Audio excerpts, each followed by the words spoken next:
बेटा मैं page number 226 पर question number 7th number complete हो गया था कल। आज मैं क्वेश्चन नंबर 8 पर आ गया हूं। कहां पर आ गया हूं बेटा? क्वेश्चन नंबर 8 पर। ठीक है ना? See in this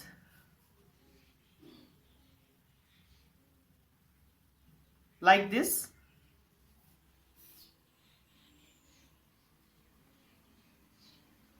like this is line L, this is line। हाँ बेटा बोलो।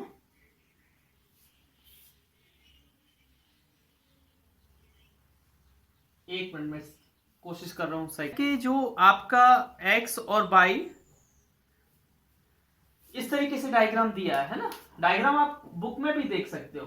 ठीक है ना? इसको हम लोग सॉल्व करते हैं। इसमें गिवन में हमें दिया है, गिवन में क्या दिया है कि L पैरेलल M, जो लाइन L है वो M के पैरेलल है, और हमको ये बताना है कि x अपॉन y 1 क्यों है। अच्छा हमें बताइए, x इक्वल टू वाई होगा, angle x equal to angle y होगा। कैसे होगा? Alternate interior angle. कौन से एंगल? देखो बेटा, एक ट्रांसवर्सल की एक साइड है, एक ट्रांसवर्सल की इस साइड। इसमें जेड भी बना रहा है। क्या बना रहा है? जब जेड बनाए ऐसा, देखो जेड बना रहा है, दिख रहा है आपको? जब जेड बनाए तब क्या होता है? अल्टरनेट इंटीरियर, है ना? तो अल्टरनेट इंटीरियर एंगल से क्या हो जाए? एंगल से ए इक्वल हो जाएंगे, because line L parallel M. Line L किसके पैरेलल है? एम के। अच्छा मैं बाई को एक्स के नीचे ले जाऊं, बाई को मैं एक्स के नीचे ले जाऊं, इधर क्या बचेगा? 1 बचेगा, बचेगा। तो मैंने ये बता दिया कि x by x upon by 1 इसलिए है क्योंकि एक्स और बाई क्या है? अल्टरनेट इंटीरियर एंगल है। क्या है बेटा? Alternate interior. हाँ हाँ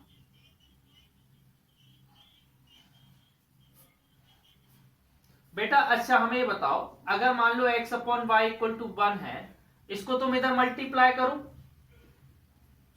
तो वही तो आ जाएगा। अगर 1 नहीं होगा तो फिर क्या होगा बताइए आप, है ना? अगर 0 होगा तो फिर ये बाई इंटू 0 0 नहीं हो जाएगा, फिर इधर 0 नहीं आ जाएगा, फिर ये गलत नहीं हो जाएगा बेटा, है ना? समझ गए? जब इधर ये बाई नीचे, हाँ, because x and Y are alternate interior angle. Alternate interior angle, alternate interior angle है इसलिए इक्वल होंगे।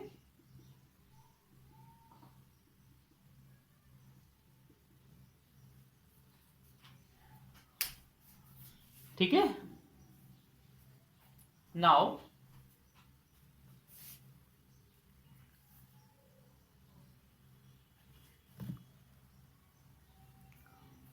Next question, question number 9 read करना बेटा।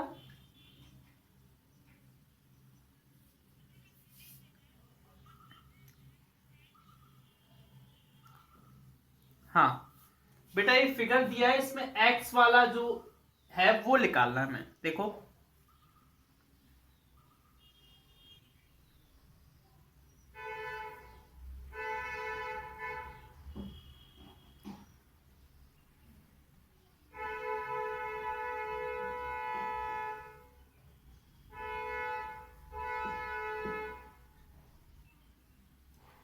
150 डिग्री।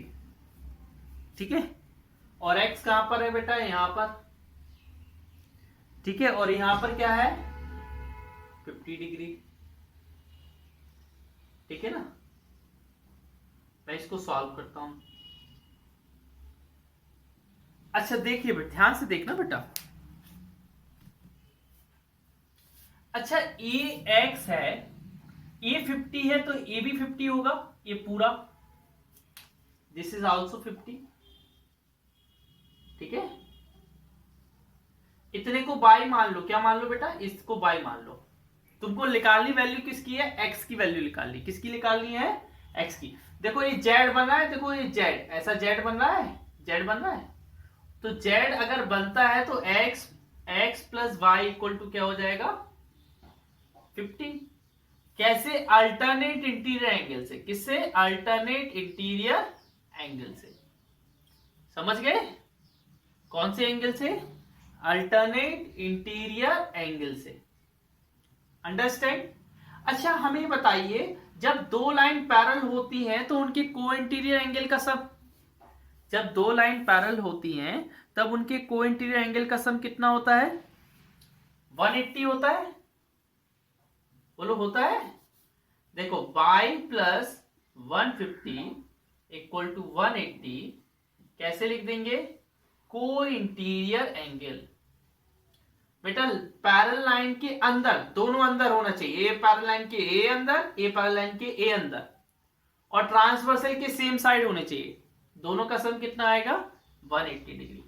तो y इक्वल टू कितना आ जाएगा, 180 minus 150, y equal to 30।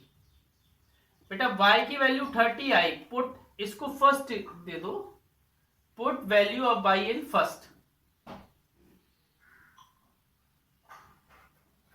y की वैल्यू हम फर्स्ट में रखते हैं, तो x प्लस वाई कितना था बेटा, 50, जिसमें y की वैल्यू कितनी है, 30।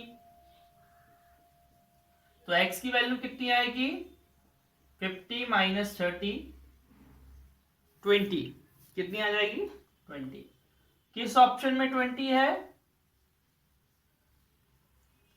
Option B. आगे बात समझ में, ठीक है बेटा। देखो इधर ट्राइंगल एबीसी ऐसा बना है, ए बी सी, और इधर लिखा है 7 6, दिस इज 65, दिस इज 35। फिर ये ट्राइंगल ऐसा बना है,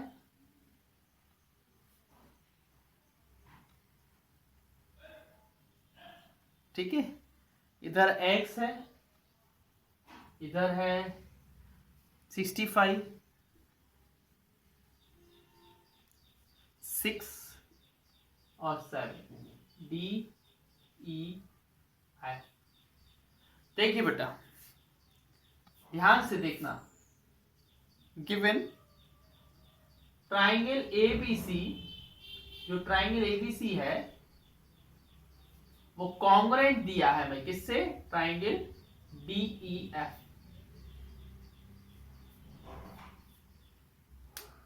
ठीक है ना। अब आपको निकालना क्या है, एंगल एक्स निकालना है। कैसे निकालना है, एंगल एक्स। बेटा इसका मतलब जब भी कॉन्ग्रुएंट होते हैं ना तो उनके एंगल भी इक्वल होते हैं। उनके एंगल क्या होते हैं, इक्वल होते हैं। अब उनके एंगल कैसे इक्वल होंगे, जैसे यहां एफ है, एफ की जगह पर क्या है, सी है ना, एफ की जगह पर क्या है बेटा, सी है। बोलो है कि नहीं है। तो एंगल सी बेटा, एंगल एफ क्या हो जाएगा, एंगल सी के इक्वल हो जाएगा बाय सीपीसीटी। सीपीसीटी माने होता है बेटा corresponding part of congruent triangle.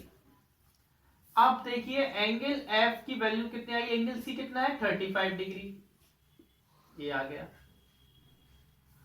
अब हम जाते हैं इन ट्राइंगल डीईएफ में, और डीईएफ में जाते हैं जैसे ही तो आप समझते हो कि सम ऑफ एंगल क्या होते हैं, sum of angles equal to 180 degree होता है।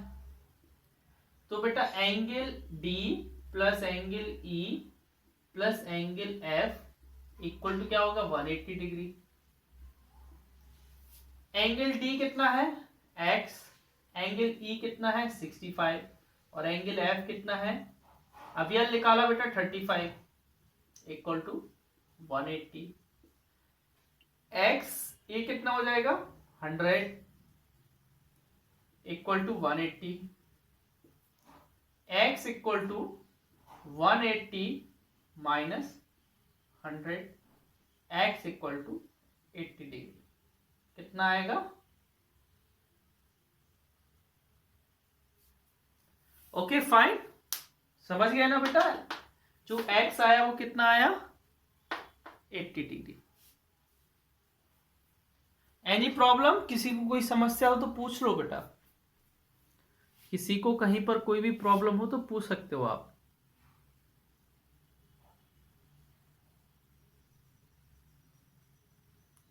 है क्या? नहीं है? आवाज आ रही है मेरी आप लोगों को? हाँ, आगे क्वेश्चन पढ़ो 11th वाला।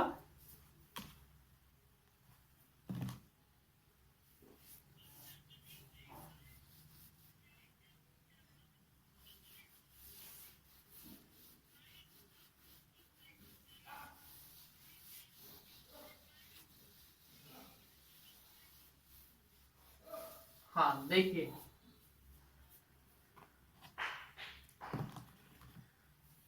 इलेवेंथ वाला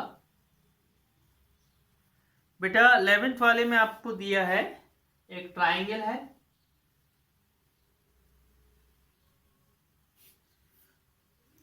उसमें इस तरीके से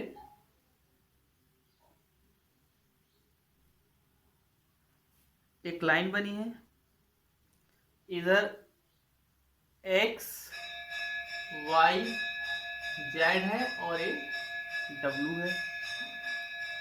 this is 110 degree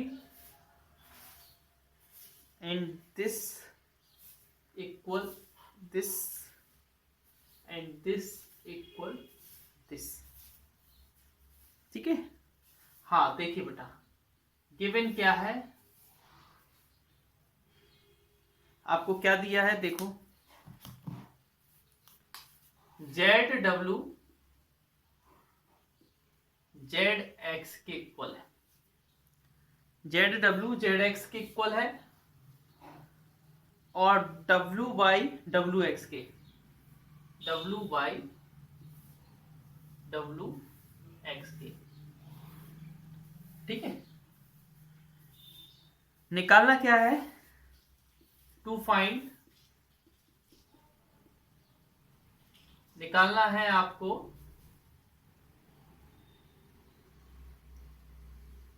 angle W Z x. ठीक है? देखिए बेटा, सॉल्व करते हैं हम लोग।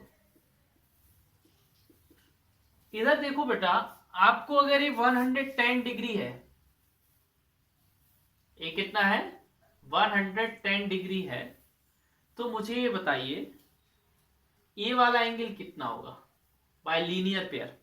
देखो बेटा, angle W by Z plus angle W by x equal to 180 degree. Line पर बनने वाले एंगल का सम कितना होता है 180, जिसमें हमें W बाई जी 110 दिया है, angle W by x equal to 180, तो angle W by x equal to 180 minus 110,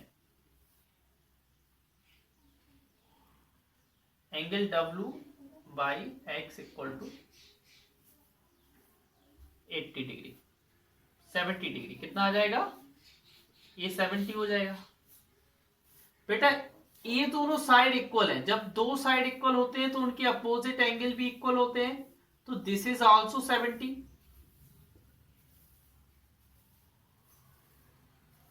हो जाएगा बेटा, दिस इज आल्सो 70। अंडरस्टैंड?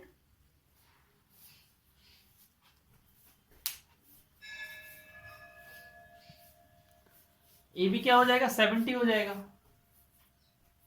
आपको निकालना क्या है डब्ल्यू जेड एक्स, ए वाला एंगल निकालना है। अच्छा, ए वाला अगर 70 है तो ये पूरा 70 हो जाएगा। क्यों हो जाएगा? Bye linear pair. किससे हो जाएगा बेटा? लीनियर वो सॉरी, जब दो साइड इक्वल होती है तो उनके अपोजिट एंगल इक्वल होते हैं, तो this is also completely 70। Now we have to find this angle. ध्यान से देखना बेटा, ये लिख लेना, इस तरीके से बना लेना। ये ऑब्जेक्टिव टाइप क्वेश्चन है, we can't do it in a very detail manner. अगर हम इसे एकदम डिटेल मैनर में करेंगे तो हमारा हाफ पेज भी खर्च हो जाएगा और आएगा 1 मार्क्स का, because it is a objective type question, understand it. ठीक है ना? तो हम देखो ध्यान से इधर करते हैं, मैं फिर से बता दे रहा हूं। लीनियर पेयर से A70 आया। A70 इसलिए हो गया क्योंकि ये दोनों साइड इक्वल है। अब ये दोनों 70 इसलिए हो गया क्योंकि WZ और WX इक्वल है। अब तीनों का सम करते हैं in triangle WXZ, angle W plus angle X plus angle Z equal to 180 degree. Angle W कितना है? 70। एंगल X कितना है? 70। एंगल Z हमको निकालना है।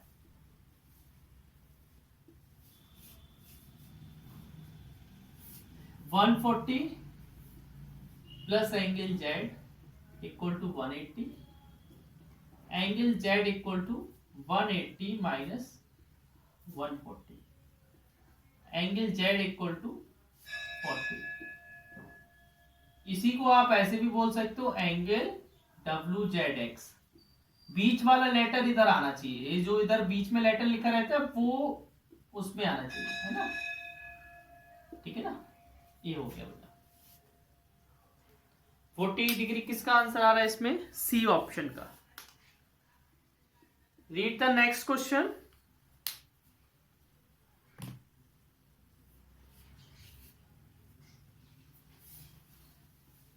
बेटा नेक्स्ट क्वेश्चन रीड करना।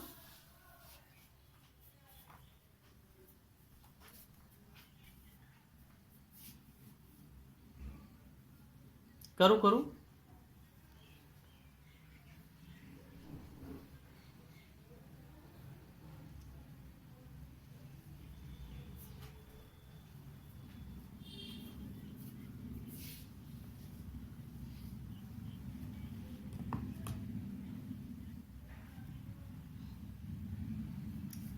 देखिए बेटा 12th वाला ध्यान से देखना। ये एक रेक्टेंगल है,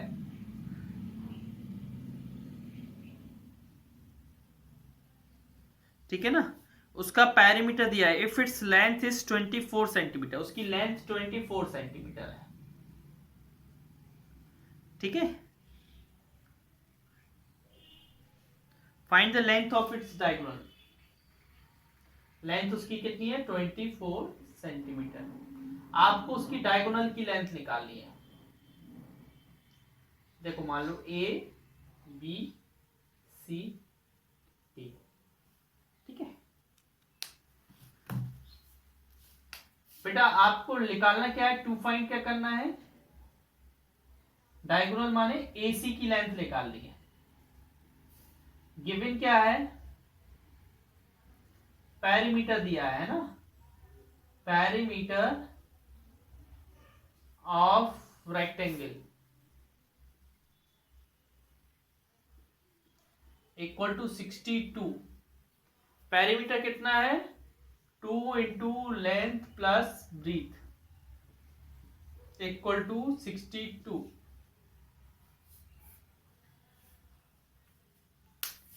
ठीक है? लेंथ आपको दी है,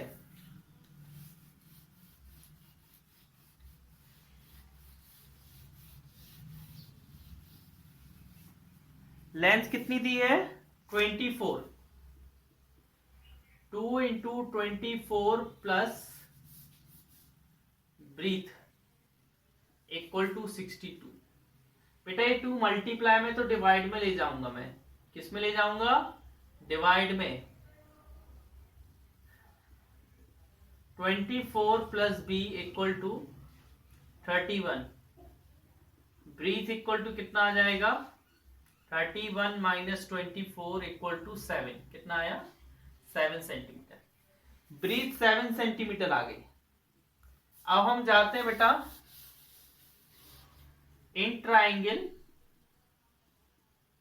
ए बी सी, पाइथा लगाते हैं। क्या लगाते हैं? Pythagoras theorem. आप लोगों को पढ़ाई है मैंने पाइथागोरस थ्योरम। क्या होता है? AC का स्क्वायर हाइपोटेनस का स्क्वायर इक्वल टू परपेंडिकुलर का स्क्वायर प्लस बेस का स्क्वायर। हाइपोटेनस कितनी है? AC। परपेंडिकुलर कितनी है? BC। और बेस कितनी है? AB।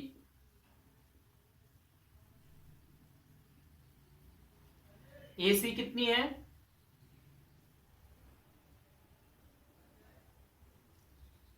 नहीं पता, निकालना है, वो डायगोनल है ना। BC कितनी है? 7 24। बेटा 7 का 2 बार मल्टीप्लाई करेंगे तो 49, 24 का 2 बार करेंगे तो 576, दोनों को ऐड करेंगे तो 625।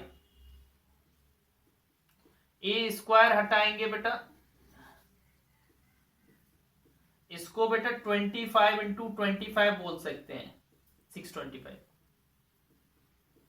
इसको बेटा 25 का स्क्वायर बोल सकते हैं, क्योंकि ये 2 बार है ना, तो इसको ऐसे भी लिख सकते हैं। तो AC की वैल्यू कितनी आ गई? 25।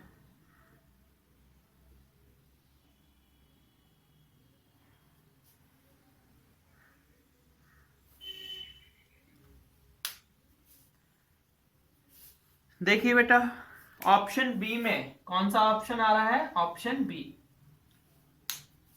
आगे करिए 13th वाला।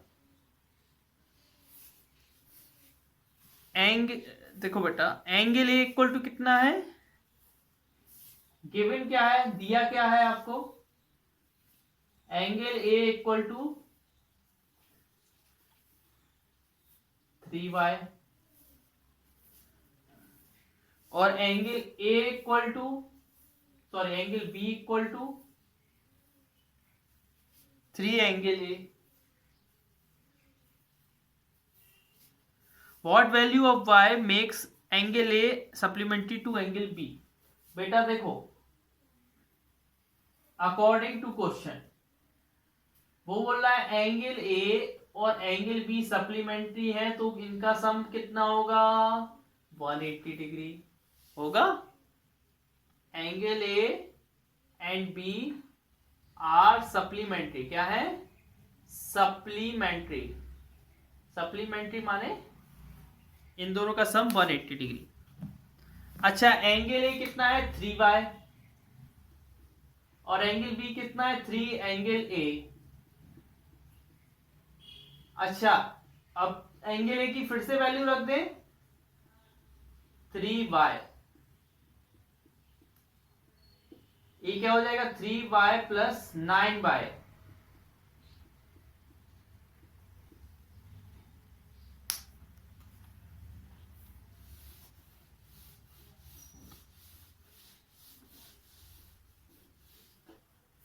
कितना हो जाएगा? ये 12y हो जाएगा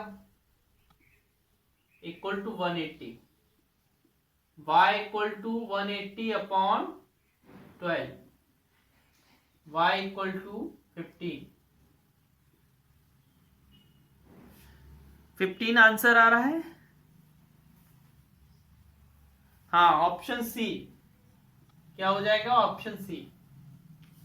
नेक्स्ट क्वेश्चन पढ़िए बेटा।